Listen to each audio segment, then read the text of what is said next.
Alors, on a perdu 2. Moi, j'ai même fait Philippe au départ. Hein. J'ai eu du mal à comprendre ce champ-là de date. Attends, on va attendre que tout le monde soit revenu quand même. Ouais. Bon, attends, j'ai préparé la petite présentation alors. Bon, faut que je la retrouve.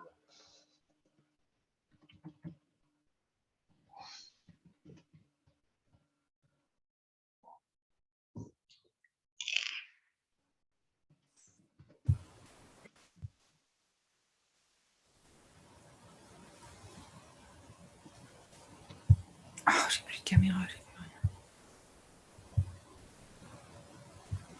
T'es revenu. Je m'étais remis sur le 4.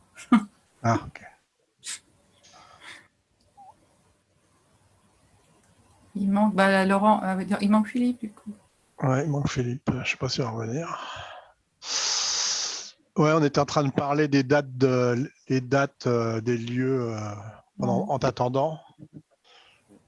En fait, ici, je suis sur. Alors, ça se voit pas comme ça, mais je suis sur la Russie, qui était toute seule dans son coin avant le 30-12-1922 et qui faisait partie de l'Union soviétique entre 1922 et 1991. Et puis après, elle est retournée toute seule dans son coin à ce moment-là.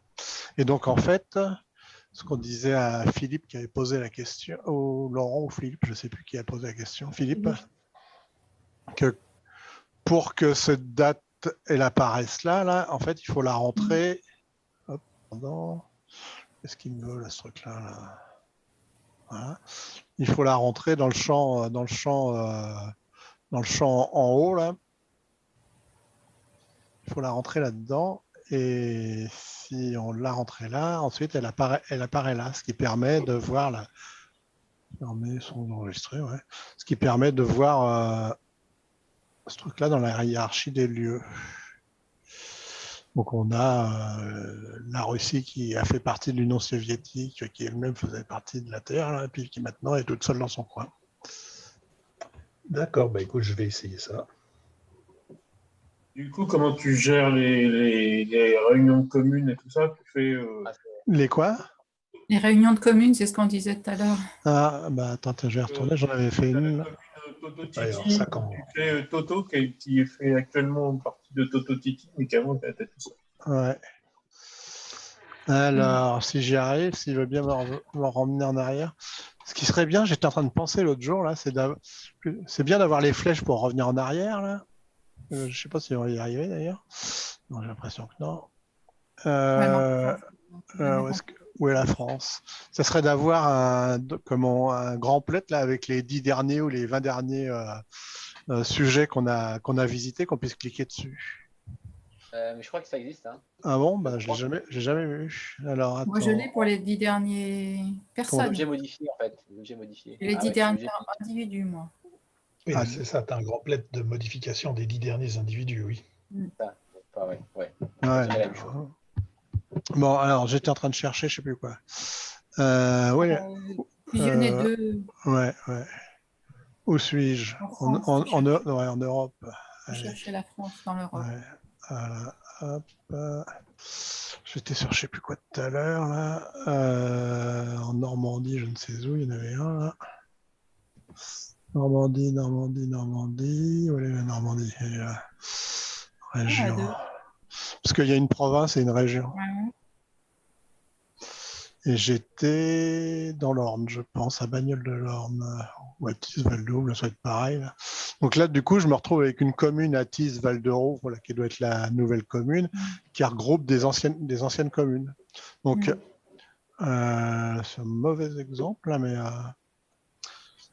alors, attends, on va essayer de trouver un autre, parce qu'il n'est pas terrible celui-là. C'est tous des villes. Hein? C'est des villes, je Bagnoles de l'Orne, avec un peu de chance, ça va mieux. Ah, voilà. Ouais, c'est ça, c'est des bleds. Donc, Bagnoles de l'Orne, et il faisait partie de l'Orne avant 1999. Non, c'est pas ça. On va l'ouvrir. Ah oui, non. Bagnoles de l'Orne, Normandie. Avant, il y avait Bagnoles de l'Orne. qui existait dans le département entre 1913 et 1999. Et puis après 99, elle faisait partie d'une commune regroupée, ou je ne sais pas trop quoi, là, je ne sais pas comment ça s'appelle, avec ces deux autres villes-là. Donc, cette ville-là, c'est pareil. Elle fait depuis 2015, elle fait partie de Bagnoles de l'Orne Normandie. Là, et avant, elle faisait partie du département depuis sa création jusqu'à la date de son regroupement. Et puis tu demandais pourquoi il y avait deux Normandies, parce qu'il y a une province. Et avant, elle faisait partie de la province de la Normandie. Voilà. D'accord. Province et région, d'accord. Oh, voilà. Mais bon, c'est pas très vrai en fait, parce qu'à mon avis, ce bled-là devait être une paroisse et non pas une ville. Donc bon. Ouais, ça, non, mais c'est vrai. En attendant la 5-2, on va rester comme ça, mais. Ouais, je pense que Et donc là-dedans, c'est pareil. Voilà, j'ai une autre ville inclue dans celle-ci là, parce qu'il y a eu des regroupements précédents. Donc là, je sais pas quand est-ce que c'était regroupé. En 99, ça a été regroupé avec le bled d'au-dessus, qui lui-même a été regroupé en 2015 avec Bagnoles de l'Orne. Voilà, donc avec les dates et avec les différentes dates et les différents lieux, c'est comme ça que tu obtiens ta séquence de lieux, et dans tes événements va s'afficher le bon lieu. Alors par exemple Champossou dans l'Orne en 1815 par exemple, il sera là. Par contre en 2022 ça sera un sous-lieu de Bagnoles de l'Orne. Et on peut aussi gérer avec ça les changements de nom, par exemple la Seine inférieure qui devient la Seine maritime. Exactement. On peut gérer aussi les changements de nom, quoi. Ouais. Pour avoir le nom en fait du lieu à l'époque où il était. Alors... Et dans Généanet, il t'accorde si tu mets Côte du Nord au lieu de Côte d'Armor Eh ben, en fait, non, mais dans le lieu Généanet pur, il faut mettre Côte d'Armor. Excellente transition. Ça va permettre que tu puisses faire ta démo. Je vais aller sur Côte d'Armor. Je vais aller sur Côte d'Armor. Où est-ce qu'il est, Bretagne. Ouais, mais il faut que je le trouve dans tout ce bazar. Non, je suis beaucoup trop bon. Ah non, c'est bon. Ouais. Bretagne, tu vois ça B. Bretagne. Côte d'Armor. Voilà, Côte d'Armor. Donc, si je vais dans Côte d'Armor, lui, son nom alternatif, c'est Côte du Nord entre 1790 et 1990. Alors, je ne sais pas, il y a peut-être un truc là-dedans. Ouais, voilà. Donc, histoire qu'il s'appelle bien comme ça, je ne sais pas s'il le faut ou s'il ne le faut pas. En tout cas, ouais, il le faut, voilà. Donc, il faut non seulement l'indiquer là, mais en plus l'indiquer dans l'éditeur, dans le petit truc là. Après 1990, il faut l'appeler comme ça. Voilà.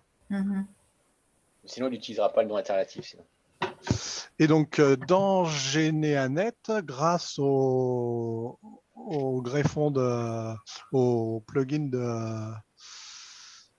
d'Eric, ça va s'afficher Côte d'Armor, quelle que soit la date, et avec le lieu à la date de l'événement, avec le bon nom, en l'occurrence Côte du Nord. Et je passe la main à Eric, du coup, tiens, voilà. Puisque c'est comme ça. Alors bon, je suis arrivé à trouver comment faire partager mon écran. Alors, du coup, moi, je vais devoir vous laisser là. Ok. Alors, attends. Et on se dit au prochain. À bientôt, Philippe. Salut. À bientôt. Salut et merci. Plus, là, c'est en plus, non? Non, merde. En bas, là, écran partagé, tout en bas de ton truc. Il partage l'écran, c'est vert en plus. Voilà. Faut que je lâche le truc, là. Ouais, c'est ça, faut que tu lâches. Un écran, plusieurs participants. Maintenant, je veux pas. Faut peut-être que j'appuie sur le truc, là, sur rien. Comment j'ai fait pour arrêter de partager? Bon. De base, avancé, fichier. On avait déjà eu le problème en fait à la fois. Peut-être. Ouais. Et si je te donne la. Attends, je vais te donner la. Voilà, nommer animateur. Tu vas te débrouiller comme ça. Hop. Alors, ok. Et là, un participant. à la fois vous partagez, d'accord, bah oui, ok, Un d'accord. désactiver. Ok. Et option partage avancé. Ah, le chat. Ouais, Ça faisait longtemps. Ouais, pas vu le chat. partager l'écran, c'est bon. Donc j'ai partagé celui-là. Partager. Alors, Ah, on voit des vous voyez trucs. Ouais. alors, hop, là. On voit ton compte Je sais pas à la Brette Banque Populaire. Hein. Ah, attends, je trouve. Oui, oui, j'avais ma. Voilà. J'aurais dû faire le ménage avant de. Voilà, voilà. Petite présentation. Oh, carrément, des slides. Ah ouais, ça ne vole pas là. Ok. Alors en fait, bon, j'avais une présentation, en fait, je l'avais faite pour le salon, en fait, Ah oui, d'accord. la présentation. Donc en fait, je l'ai un peu étoffée. Et puis après, en fait, on ira voir le site, le wiki de Grand, parce qu'il y a des choses qui sont expliquées dedans. Ok. Alors pourquoi JetCom for GeneaNet et donc en fait, bah, c'est qu'en fait, on veut travailler dans Grand, et on veut publier sur GeneaNet. Et donc, bah, il faut trouver un format, une façon en fait de publier. Et en fait, il y a deux façons en fait de pouvoir mettre des fichiers dans GeneaNet. C'est soit d'utiliser Jetcom, ou soit d'utiliser le format de GeneWeb. Et donc le problème en fait, c'est que bah, d'un côté le Jetcom en fait, il est très incomplet dans ce que c'est lire GeneaNet. Et le format GW, enfin le format de GeneWeb, en fait le support il est très partiel dans Grand. C'est-à-dire qu'on exporte vraiment très peu de choses. Donc en fait, moi comme j'étais un peu. Et puis l'export, il marche pas en plus. Donc... Ouais, il marche pas. Ouais, mais en fait, il marche pas parce qu'en fait, il exporte à l'ancienne version du format. Donc, et puis il y a plusieurs problèmes dedans en fait. Il y a plusieurs problèmes dedans. Bon, je ne vais pas rentrer dans les détails, mais il y a plusieurs problèmes. Donc le greffon en fait, c'est pour améliorer les choses. Parce qu'en fait, moi, j'étais quand même très déçu en fait d'avoir plein de choses, mettre de plein de choses dans Grand, si tu peux pas les voir sur GeneaNet, c'était quand même très frustrant, quoi.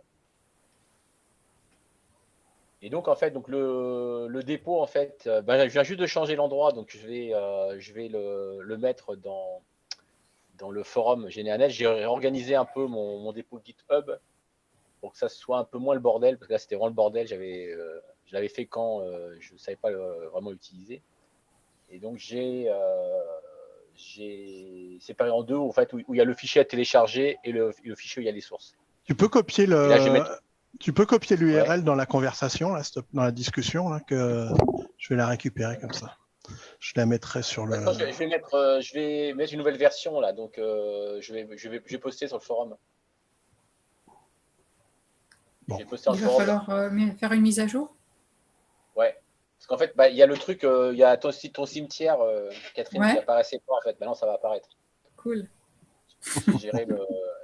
J'ai géré le custom, les lieux custom, mais qui sont dans la partie entre crochets. Donc tout ce qui n'est pas vide, machin, en fait, tous les lieux custom, en fait. C'est pour ça que le canton, sur mon avis, ça posera problème, parce que le canton, lui, il est dans la partie à droite. Et dans la partie à droite, en fait, je gère pas les cas particuliers, parce que là, il va falloir que je gère il faudrait gérer par pays, quoi. Ouais. Enfin, gérer par pays. Alors que l'autre, en fait, dans le celui de droite, en fait, je me contente de faire dans l'ordre de l'arborescence. Donc en fait, le type, on s'en fout en fait. Donc j'ai juste rajouté le type custom dans la partie droite. Donc, je le mettrai dans le forum en fait, parce que là, je n'arrive pas à faire un copier-coller. Ok. Donc je ferai Et donc je mettrai une nouvelle version en fait, la 3.020. Ah, qu'est-ce qui s'est passé là? Tu as dû cliquer sur ton. Ouais, on t'entend, tu as dû cliquer sur le lien, je pense. Tu as dû cliquer sur le lien au lieu de cliquer ailleurs dans ta page pour passer à la suivante. Alors attends, toc, je reviens. Faut que je trouve ma fenêtre. Voilà. Voilà. Et donc en fait, la difficulté en fait qu'on a, c'est que le Jetcom est une norme de fichier non explicite, c'est-à-dire que en fait, il définit. Il y a un certain nombre de choses qui sont définies, mais il y a plein de choses qui sont laissées ouvertes. Alors les aficionados d'ancestris, ils vont nous dire que on peut tout faire avec le Jetcom, ce qui est vrai parce qu'en fait on peut en fait faire pas mal de choses en plus. Sauf que quand on doit relire le Jetcom, comme on ne sait pas à quoi ça correspond, et en fait on est bien embêté. Donc en fait, le Jetcom ça peut être un excellent outil pour stocker les données, mais pas pour les échanger. Ce qui est un peu embêtant parce qu'au départ, c'était quand même le but, quoi. Et donc, ça rend difficile de gérer tous les cas, en fait. Parce qu'en fait, on ne les connaît pas. Donc, et donc, il n'y a pas de correspondance entre la structure de Gramps et la structure dans JetCom. Par exemple, les citations n'existent pas dans JetCom. Donc, effectivement, il faut trouver un biais pour en fait, réussir à transférer ce qu'il y a dans les situations. D'où ton lien là, que tu as envoyé sur le forum l'autre jour. Voilà, c'était intéressant. Ouais. Voilà, c'est ça. Donc, après, je vais aller, on ira voir après dessus. Peut-être même aller voir maintenant d'ailleurs. Ouais, parce qu'après, ça se trouve, ça va s'arrêter. Après, on ne sait pas. Voilà. Donc, pour aller voir, en fait, le truc, c'est qu'en fait, non, c'est pas ça, c'est qu'en fait, je peux pas, en fait. Bon, je vais finir la présentation, puis on verra après. Ok. Alors, attends, je reviens en arrière parce que là, j'ai sauté un truc, non? Donc, comment on fonctionne, en fait? On crée donc, un fichier JetCom à partir de la base Gramp avec le plugin. On envoie son fichier JetCom. À ce moment-là, il y a une moulinette de GNA-Net qui récupère le JetCom et qui, en fait, le rend compatible avec GNA-Net. Donc ça, c'est une partie qui est un peu qu'on ne connaît pas, en fait. Moi, je ne sais pas ce que fait GNA-Net. Alors, on discute avec les gens de GNA-Net pour savoir, pour essayer d'adapter. Mais ça, c'est la grosse difficulté, c'est qu'en fait, je ne peux pas savoir avant qu'est-ce que ça va donner. Ouais, ils sont non transparents. Ouais. Quoi. Ouais.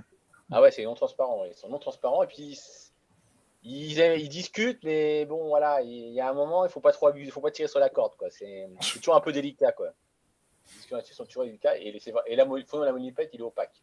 C'est-à-dire qu'en fait, ils font des traitements suivant en fait le logiciel qui a envoyé JetCom. Donc c'est pour ça qu'en fait, moi, j'ai modifié pour que on sache qu'on utilise mon greffon et pas Gramps, quoi. On utilise mon greffon en plus et il y a des traitements en plus qui sont faits, quoi. Ils le savent, ils ont une moulinette spéciale Gramps, manifestement. Ouais. Ah ouais, si, ils ont une moulette spéciale. Parce qu'à un moment, j'avais changé sans rien dire, j'avais changé le type et il y avait plein de trucs qui ne marchaient plus à cause de ça. Donc c'est pour ça que voilà, il y a des gens après qui se sont plaints et donc j'ai remis en fait ce qu'ils faisaient. Donc là, je vais lister en fait ce que fait en plus le greffon, puis on verra après ce que le JetCom il fait pas. Parce qu'en fait, moi, je rajoute des choses à l'export du greffon de Gramps. Donc, ce que je fais en plus, c'est que j'inclus les témoins. Et donc, en fait, les témoins au sens large. C'est-à-dire que j'inclus pour les événements, pour un événement, tous les événements et pas seulement où il tient le rôle principal. C'est ce que fait le JetCom. En fait, on n'exporte que les événements où la personne a le rôle principal. Et là, en fait, pour chaque individu, je mets tous les autres événements. On affiche aussi le rôle. Donc là, c'est l'histoire du truc qui duplique là, avec le témoin et puis le rôle héritier. Voilà, et ça, c'est le problème de la moulinette de GNA-Net. Il n'y a pas d'autre moyen de faire, quoi. Après, on peut donc inclure les médias, ce qui permet d'utiliser GNA-Net Upload. Sinon, ça ne marcherait pas.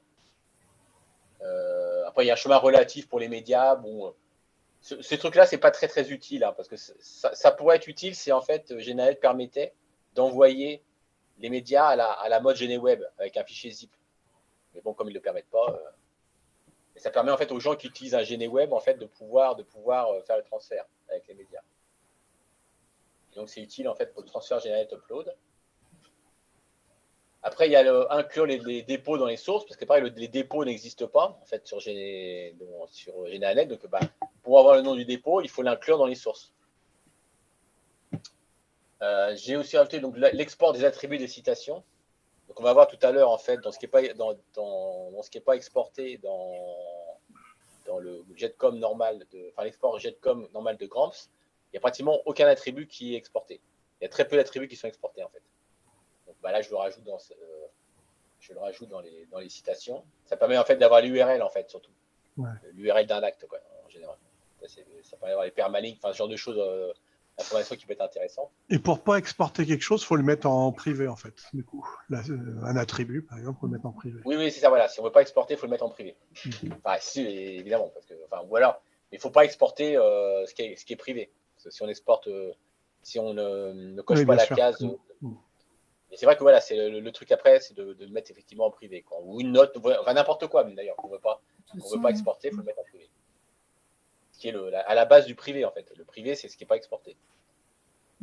Après, on peut avoir la qualité des sources. Le problème, Moi, je mets la qualité des sources dans la qualité. En fait, c'est la qualité des citations, pour être précis. Mais en fait, ça se retrouve dans la qualité des sources. Ouais. Après, il y a le l'embellissement des noms alternatifs. Voilà, c'est un peu du cosmétique, mais les noms alternatifs dans le JetCom, ils sont entourés par un slash et GNet le laisse comme ça. Donc, il y a des gens qui trouvaient ça oui, moche. c'est vrai. Ouais, c'est vrai. Ouais. Donc, voilà, alors, ça rend un JetCom qui n'est pas. Ça rend un fichier JetCom qui n'est pas caché. Quoi. Ouais. Il est pas. C'est pour ça qu'en fait, il peut pas. C'est une des raisons pour laquelle JetCom pour GNet ne peut pas rentrer dans Gramps. Parce qu'en fait, on ne génère pas un JetCom et donc, le problème, c'est que voilà, faudrait l'appeler, faudrait faire un export spécifique GNet quelque part. Et ça, clairement, quand j'avais essayé d'émettre l'idée, en fait, je me suis fait renvoyer Donc, bon, j'ai pas trop insisté là-dessus, en fait. T'as jamais essayé l'API, du coup, vous faites Non, j'ai pas essayé l'API. En plus, l'API, elle est pas publique, l'API. Elle n'est pas publique, il faut une clé. oui, c'est vrai. Il faut une clé. Il faut demander une clé à GNet et honnêtement, on va discuter après sur l'avenir. C'est que moi, je pense, je sais pas, mais je pense pas que ça soit la bonne façon de faire. Ok. Donc après, il y a alors ça, c'est un truc un peu barbare en fait. La suppression du support d'un AnyShare de JetCom 5.5. Alors ça, c'est quoi en fait? Ça permet en fait d'avoir des dates dans les calendriers alternatifs. Des quoi? Des dates? En fait, oui, les dates dans les calendriers alternatifs. Ok. Et en fait, le problème, c'est que si tu n'as pas ça, en fait, tu peux pas. Les dates en fait ne sont pas gérées dans GNet. Parce que GNet n'utilise pas ce truc-là. Et donc, en fait, il faut. Une date en calendrier révolutionnaire, elle arrive sur GNet, il me semble. Elle arrive parce que je fais ça. Ah oui, d'accord. Parce que sinon, autrement, non, elle n'arrive pas. Dans le JetCom, elle n'arrive pas, en fait. Et en fait, je pense que ça, c'est les problèmes des moulinettes. C'est-à-dire qu'en fait, ils ont pas intégré ça à la moulinette Gramps.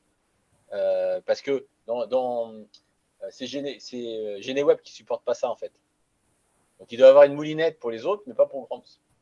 Donc, bon, j'ai fait comme ça. Et alors, peut-être que finalement, ils l'ont fait. Peut-être que c'est un bug qu'ils ont corrigé. Enfin, peut-être qu'ils l'ont réussi à la moulinette. Et qu'en fait, comme je ne le sais pas et que je le mets, je n'ai pas testé, en fait. Peut-être que c'est une option qui est devenue inutile maintenant. Mais à l'époque, c'était ça.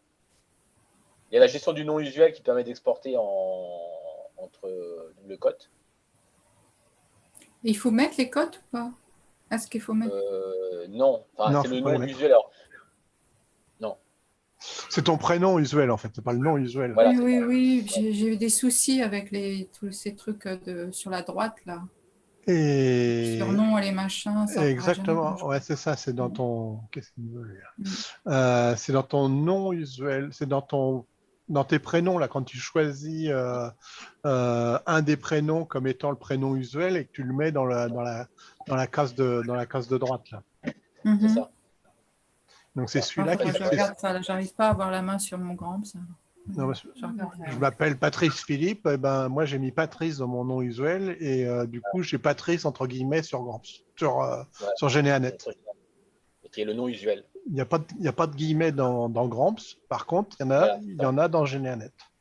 C'est ça. Ça va de définir le nom usuel. Mais il se met en plus après? Après quoi? Tu n'as pas besoin de le mettre dans Gramps, mais il se met sur GNet. Tu le mets dans la case prénom usuel. Tu es quand même obligé de le mettre dans la case. Oui, il faut bien lui dire d'une façon ou d'une autre que c'est prénom usuel. Voilà, d'accord. Ok. Et voilà. Mais oui, c'est ça. Et après, il se recopie où? Il se recopie parce que si c'est pas le même, s'il n'existe pas dans les prénoms. Ah non, tu es obligé de le mettre dans l'usuel, dans Gramps, tu es obligé de mettre un des prénoms qui se trouve dans les prénoms. Sinon, il te le met en rouge comme quoi c'est une erreur. Ah. C'est ça, voilà. C'est ça. Et donc, lui, il reprend dans la liste que tu as, il te met celui que tu as marqué en usuel, il rajoute les guillemets. Il rajoute les guillemets autour et tu as la liste des prénoms dont un avec les guillemets sur GNet de façon à montrer que c'est le prénom usuel. C'est ça, voilà. Moi, j'aime pas ça. Alors, du coup, on ne sait pas si c'est un des prénoms de l'état civil ou si c'est un prénom en plus? Quand on regarde GénéAnet, je veux dire. Bah, Par exemple, si c'est ton troisième prénom et qu'il se retrouve avec les guillemets, on ne saura pas si tes 3 prénoms ils sont sur ta carte d'identité ou c'est un troisième qui n'y est pas. non, c'est pas ton prénom, ton prénom usuel. Ton prénom En fait, usuel. c'est le pas prénom. ton, c'est pas ton, je sais pas quoi, c'est pas ton pas un alias. alias. Ouais, ouais. Non, mais il y en a qui ont des prénoms usuels qui ne sont pas sur leur papier d'identité. Ouais, d'accord. Oui, Mais mais oui. je crois qu'il y a une Ou deuxième. alors moi ligne, j'ai des ancêtres qui s'appellent Jean et qui sont dits Michel, par mais exemple. mais il y a une Mais deuxième ligne. Il me Michel semble. n'apparaît nulle part. Il y a une deuxième ligne qui s'affiche dans GénéAnet, il me semble, non? Moi, je sais plus. Je sais plus. Je sais pas, honnêtement, Parce ça, que je me rappelle sinon, moi, ce plus. qui s'affiche, c'est que je mets Jean dit Michel avec ils mettent un D majuscule parce qu'ils prennent dit pour un prénom. Ouais, aussi. Ça, Ah, c'est- honnêtement, je sais plus là. Je suis un peu. Ça fait longtemps que j'ai fait ce truc-là et je me rappelle plus exactement en fait. Bref, c'est pas grave, ça. Après, Voilà. c'est chacun à ses usages. Voilà. Donc, alors après, la suite, donc c'est pour les lieux. Ah, je suis bloqué là. Je vois pas la suite. Ah, non, j'ai sauté une page. Voilà. Donc là, en fait, après, donc il y a la mise au format des lieux au format GénéAnet. Donc c'est l'histoire des crochets avec tout ce qu'il y a avant et puis le truc derrière, quoi. Donc ça c'est un truc dans le code où en fait où je prends tout ce qui est avant commune, je le mets à gauche, je le mets dans le et puis après bah, je fais commune, département, région et puis pays. Et puis suivant les pays en fait, il y a quand même des trucs en province, c'est au même niveau que région. County, c'est la même région de département. Enfin voilà, j'essaye un peu, j'ai un peu organisé en fait les types définis dans Grams par niveau, quoi. Ville, village et puis city, je crois que j'ai mis dans le même niveau, quoi. Si on était tous américains, ça serait bien plus pratique. Voilà, c'est ça, voilà, c'est ça. Donc voilà, c'est fait comme ça, donc voilà, ça permet au mieux d'avoir, ça évite en fait, ça permet de garder la génération automatique du titre. Parce que ça, c'est quand même vachement pratique, quoi, dans Grams, d'avoir la génération automatique du titre. Et d'avoir un truc sur GénéAnet qui est à peu près bon, on va dire, qui est à peu près bon, qui est globalement bon, on va dire, globalement bon. Et donc après, en fait, c'est pareil, comme j'avais pas les noms alternatifs des lieux ou les noms sur les dates, en fait, bah, j'ai l'option, en fait, indication du nom alternatif des lieux, quoi. Et il y a également, en fait, le nom du lieu à la date de l'événement. Donc là, c'est pour avoir les changements de nom, le code d'Armor, code du Nord. Enfin, moi, je fais ça. Donc, en fait, j'ai fait quand même pas mal j'ai fait comme Patrice, en fait, j'ai fait quand même pas mal d'historique des lieux. J'ai même des petits villages où il y a des hameaux qui se sont détachés, qu'on demandait à être détachés parce que le village d'à côté était plus près. Enfin, donc voilà, j'ai vraiment pour certains endroits, j'ai vraiment des choses très très détaillées, quoi. Donc, j'avais envie de les retrouver, quoi. Après, ça intéresse pas grand monde que moi, mais bon. Après, il y a une autre chose aussi, donc c'est l'information sur les recensements pour les individus. C'est-à-dire que dans l'événement recensement, ça permet aussi d'exporter ce qu'il y a à l'intérieur par individu. Alors, c'est par individu. Par contre, on voit. Alors, c'est comme tout un événement, à la limite, ça ne change pas grand-chose. C'est qu'on ne sait pas quels sont on sait pas quels sont les autres participants à cet événement. Moi, je l'ai fait partager l'événement. Hein? Non, mais quand il arrive sur GénéAnet pour un recensement. Oui, parce qu'en fait, c'est par individu. Le problème, c'est que ça, on retrouve. Alors, ça, c'est le problème du GEDCOM en général, c'est que le GEDCOM, il est centré sur l'individu. On est d'accord, tandis que le recensement, il est centré sur le lieu par nature. Oui, je sais, mais c'est le problème. C'est la limitation. Si tu partages l'événement, ça marche, non? Partager l'événement recensement avec un principal et les autres. Oui, mais Moi, j'ai oui, mis juste d'accord. un principal. Les fiches. Tu le verras dans toutes les fiches, mais individuellement par individu. Tu vois pas tous les individus de ce recensement-là. Voilà. Donc, tu vois, en fait, si tu fais un recensement, si tu fais un événement recensement pour, je sais pas quoi, pour une maison donnée avec 4 personnes, sur chacune des 4 personnes, tu verras qu'il a participé au recensement ce jour-là dans cette maison-là, mais tu sais Oui. pas quels sont les 3 autres. Et en les mettant en témoin, moi, il m'a semblé qu'il y a un moment où j'ai réussi à le faire, en les mettant en témoin. Ah oui, mais bon, ouais, peut-être. mais là, le problème, c'est que enfin, pour moi, c'est pas, enfin, c'est Bah tendre oui, c'est le pas jeu, juste, quoi. je suis Enfin, d'accord, c'est pas des tu vois, témoins. moi, enfin, c'est pour ça aussi que j'ai fait aussi le greffon, c'est pour éviter d'avoir à modifier mes données. Je veux pas modifier mes données. Je veux que mes données elles soient bonnes et que ça apparaisse dans GNRF, mais pas faire faire des artifices pour que ça apparaisse. Ça me paraît pas, ça me paraît pas juste comme truc, quoi. Tu vois ce que je veux dire. Donc, c'est vrai que j'évite, voilà. J'ai voilà, fait des choses. Ma base, elle est pas homogène. J'ai testé des trucs, puis après, je me rappelle jamais qu'est-ce que j'ai ouais, fait. ça peut tout le monde pareil. Par contre, avoir une petite note ou quelque chose, une petite note avec la liste des personnes, ça serait quelque chose de faisable? Moi, je l'ai fait. Bah, c'est pas ce qu'il avait marqué, là? Non, là, en fait, moi, je mets Non. juste, en fait, parce que par défaut, l'événement, il ne serait que recensement. En fait, il faut mettre, c'est un attribut c'est toujours pareil, les attributs ne sont pas exportés dans l'export Gramps, Ouais. Jetcom normal. Donc, en fait, là, j'ai rajouté l'export de l'attribut de l'événement. Ok. Après, ouais, le truc de chercher, ouais, mais après, le problème, ça dépend comment tu fais le recensement, parce que moi, mon recensement, il n'est pas par maison, il est global.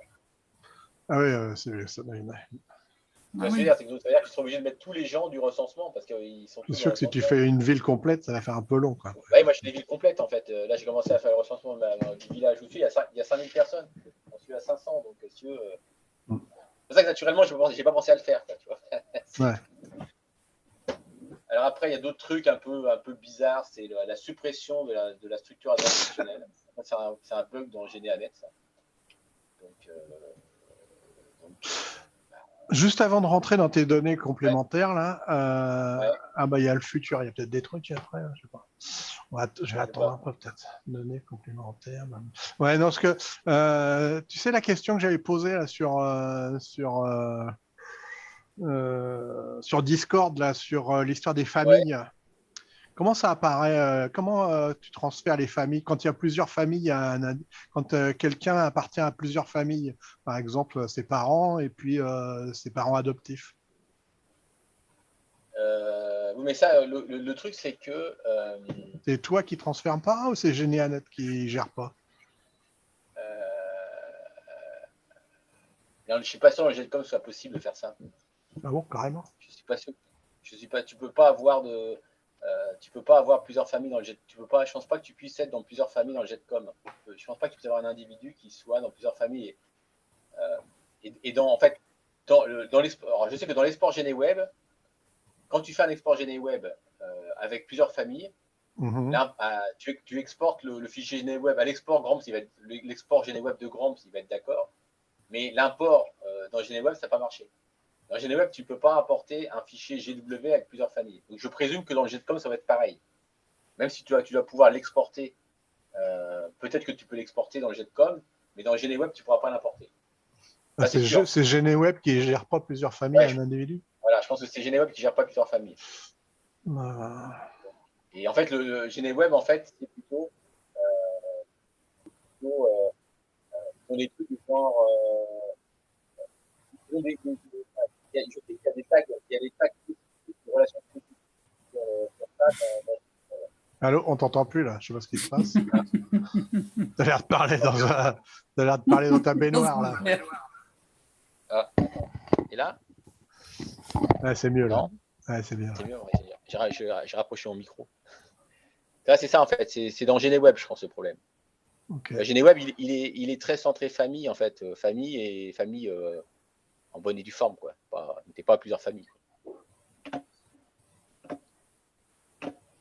Alors, donc la suite, en fait, bon, les trucs, les structures optionnelles, donc bon, ça, c'est un peu du. Enfin, c'est un peu du nettoyage, quoi. Je vire le ID Gramps fusionné. Pour les couples non mariés, en fait, il y avait, au début, c'était marié quand tu transférais. Donc c'est un peu embêtant. Parce que quand on ne sait pas qu'ils sont mariés, on n'a pas d'événement de mariage, par défaut, il est marié d'office. Donc, Mais même ça, en quand fait, tu marques n'est pas marié, il est marié d'office. Hein. Voilà, donc là, ça ne les marie plus. Là. Mm. Et donc, en fait, donc, le futur, alors je parlais un peu de futur, c'est qu'en fait, donc, donc, le modèle de données GRAMPS, il s'enrichit quand même, mine de rien, il y a des trucs qui apparaissent en plus, là. Et on est vraiment tributaire de la moulinette GeneaNet. Et en plus, on ne sait pas, et en plus, on ne peut pas savoir comment ça va rendre. C'est-à-dire qu'il y a beaucoup de gens qui me disent, oui, j'aimerais bien que ça soit avec machin, retour chariot, machin. Mais nous, là, actuellement, avec ça, on peut absolument rien faire. C'est GeneaNet qui est complètement maître de comment c'est rendu, quoi. Ouais. Et des fois, c'est pas rendu de façon pas terrible, quoi. Et en fait, le truc, c'est moi, je pense qu'en fait, ça serait plus si on exportait au format GW+, donc le format de GeneWeb, ça permettrait en fait de savoir exactement ce qu'on met, puisqu'en fait, on le mettrait au format GeneWeb. Et dans le format GeneWeb, si on met des notes partout, on pourrait exporter en fait toutes les données, quoi. Ouais. Puisqu'en fait, on collerait des notes partout, et en fait là, on serait dans le même fonctionnement qu'Ancestris avec le Jetcom, quoi. C'est-à-dire qu'à partir du moment où on cause directement en GeneWeb. comme on n'a pas besoin, en fait, on n'a pas besoin de réimporter notre truc derrière, on perd de la sémantique, puisqu'on va perdre du typage de données, puisqu'on va foutre tout dans les notes, donc on va perdre du typage de données. Mais par contre, on va quand même exporter et on va quand même réussir à afficher. Et comme c'est un format terminal, quoi, en fait, le tout, c'est que il faut se retaper faut se retaper tout l'export parce que il faut réécrire tout l'export de GeneWeb, quoi. Alors, il y a des choses qui sont écrites, mais il y a une partie, en fait, c'est plus la partie, en fait, parcourir toutes les données de Gramps, toute la base de données de Gramps. Ouais. Et c'est ça qui, en fait, est un gros boulot, parce qu'après, l'écriture en elle-même en format GW+, il y a quand même beaucoup de choses qui sont faites, quoi. Il y a beaucoup dans comment dire, le GeneWeb, il écrit quand même, il a déjà pas mal de choses de faites. Donc, je sais pas si un jour, si j'ai du courage, je me mettrais à ça, quoi. À réécrire l'export GeneWeb. Ouais. En fait, d'écrire un export GW+, plutôt qu'un export GeneWeb. Ouais, ok. En fait, j'en ai déjà fait une partie, mais j'avais arrêté au moment où je m'étais rendu compte que justement, l'histoire des deux familles, si on exportait deux familles, enfin, si on avait par exemple dans la base Gramps quelqu'un qui était parent de deux familles, parce qu'on l'avait fusionné, on avait oublié de fusionner les parents, et ben en fait, l'import sur GeneWeb ne fonctionnait pas, quoi. Et ça, c'est quand même. C'est vraiment, c'est quand même de la dope ce GeneWeb là. Donc, il est ancien, on va dire. Ouais, mais il respecte même pas la norme Jetcom, quoi. Okay, donc Jetcom, tu peux avoir plusieurs familles. On va aller voir en fait le lien en fait dont j'ai parlé tout à l'heure là. Ouais. Pour voir en fait tout ce qui n'est pas exporté. Alors, vite fait avant que ça se finisse. Elle est où? Voilà, elle est là. Vous voyez là? Ouais. Ah oui, voilà, donc en fait, alors, un coup d'œil. Ouais, donc ça en fait, voilà, c'est ce qui n'est pas exporté. Donc bon, il y a différentes choses. Bon, on voit le rôle en events là, voilà celui-là là, qui est en fait le fait qu'on n'ait pas de rôle dans les événements. Donc on n'a que le rôle principal qui est exporté. Après, il y a des trucs. Bon, c'est pas très important, mais le truc en fait, c'est plus les event attributes. Voilà, from edge. Voilà, il y a seulement quelques trucs qui sont exportés en tant que fact. Ah, ok. Voilà, et qui sont. Et en fait, c'est tous les attributs en fait des objets en fait qui sont pas exportés globalement. Donc ça, c'est vrai que c'est quand même un gros manque en fait. Mais le problème, c'est que c'est pas exporté parce qu'on sait pas en quoi les exporter. C'est pas défini dans le Jetcom, quoi. C'est tout le problème, il est là, c'est que c'est pas défini. Donc on peut écrire, on peut mettre des notes, on peut mettre des choses, mais c'est pas défini, quoi. Ouais. Donc en fait, si c'est pas défini, on peut les exporter, mais on n'est pas pratiquement sûr que les logiciels en face vont pas être capables de les importer. Donc c'est aussi pour ça que c'est pas exporté. Quand on connaît la cible, c'est plus facile parce qu'on sait ce que supporte la cible et ce qui est capable de faire. Surtout partout là où il y a marqué no equivalent et Jetcom là. Voilà, c'est ça. Voilà, c'est ça, c'est tous ces trucs-là. Et puis en fait, après, il y a aussi quand même Donc, tu vois, il y a les calendars, là, les machins, là, les calendars. Ouais. Et puis, il y a aussi des choses que GeneWeb n'importe pas. Mais je sais plus où c'était. Attends, j'ai peut-être dans.